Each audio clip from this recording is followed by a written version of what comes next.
Hello friend, welcome back to my channel. તો આજે આપણે બનાવવાના છે મરચાં, વઘારેલા મરચાં. તો ખૂબ જ આસાનીથી 10 જ મિનિટમાં બનીને તૈયાર થઈ જાય. અને આ મરચાં તમે શીતળા સાતમ માટે કે આમ પણ તમારે જો પિકનિકમાં જવું હોય તો પણ, અને તમે ખીચડી સાથે ખાવા હોય તો પણ ખૂબ જ આસાનીથી બનીને તૈયાર થઈ જાય છે. તમે ભાખરી કે ખીચડી સાથે ખાશો તો ખૂબ સરસ લાગે એવા આજે આપણે મરચાં બનાવવાના છે. તો મરચાંને આપણે સૌપ્રથમ ધોઈને કોરા કરી લીધા છે. પછી આ રીતની આપણે ઊભી ચીરી કરી લઈશું બધા જ મરચાંને સૌપ્રથમ.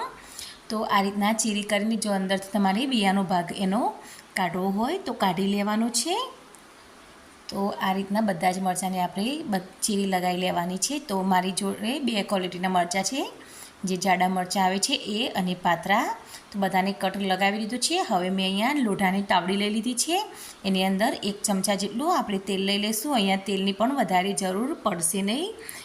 તો આ રીતના આપણે 1 ચમચા જેટલું તેલ લઈ લીધું છે. હવે એને ગરમ થવા દઈશું તેલને. તેલ ગરમ થઈ જાય પછી આપણે એની અંદર મરચાં એક એક આ રીતના ગોઠવી દઈશું. તો બધા મરચાંને તેલ અડે એ રીતના આપણે એને ગોઠવી લેવાના છે. આપણે વધારે તેલની જરૂર નથી, ખાલી થોડુંક તેલવાળા થાય એ રીતના આપણે એની અંદર ગોઠવી લેવાના છે. તો ખૂબ જ ઓછા તેલમાં આ મરચાં એકદમ સરસ એવા બનીને તૈયાર થશે. અને વધારે ચડવી પણ આપણે નથી લેવાના. આ રીતના તમે લોઢાની તાવડીમાં બનાવશો તો ખૂબ જ સરસ એવા બનીને તૈયાર થશે. તો તમે જોઈ શકો છો બધા મરચાંને મેં તેલ લાગી જાય એ રીતના ગોઠવી લીધા છે. તો હવે આપણે એને ગેસની ફ્લેમ ધીમી કરીને ચડવા દેવાના છે 2 મિનિટ માટે. તો 2 મિનિટ માટે તમને એને હલાવવાના પણ નથી, અને આ રીતના એક સાઈડથી ચડવા દેવાના છે. તો આ મરચાં તમે ખીચડી કે ભાખરી સાથે ખાશો તો એકદમ સરસ એવા મજા પડશે ખાવાની. અને તમારે પિકનિકમાં જવાનું હોય તો પણ તમે સાથે થેપલા સાથે કે ભાખરી સાથે લઈ જઈ શકો એવા છે. આ 2 દિવસ સુધી કશું જ ના થાય મરચાંને. તો તમે આ મરચાં ખૂબ જ આસાનીથી બનાવી શકશો. તો આપણે આ રીતના એક સાઈડથી ચડી જાય પછી આપણે એની સાઈડ ચેન્જ કરી લેવાની છે. તો બધા મરચાંને આપણે આ રીતના સાઈડ ચેન્જ કરી લઈશું એટલે નીચેથી પણ સરસ એવા ચડી જાય. તમે જોઈ શકો છો કે થોડાક ચડવા લાગ્યા છે મરચાં. તો આપણે વધારે એને નથી ચડવાના, કારણ કે મરચાં એકદમ કૂણા હોય છે એટલે એને ચડવામાં ખૂબ જ ઓછો ટાઈમ લાગે છે.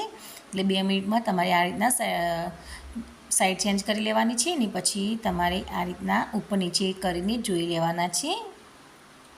ફરીથી આપણે બધા મરચાંને સરસ એવા ગોઠવી લઈશું એ રીતના.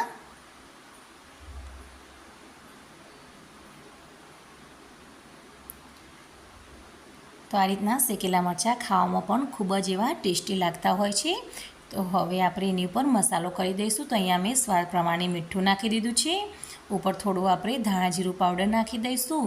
થોડોક આપણે મેથીના ભરડો કે તમારી જોડે કુળિયા હોય જે હોય તમે આ રીતના ચપટી ઉપર ભભરાવી દેશો તો એકદમ સરસ એવો એનો ટેસ્ટ આવશે. 1 ચપટી જેટલી ઉપરથી આપણે હિંગ નાખી દઈશું.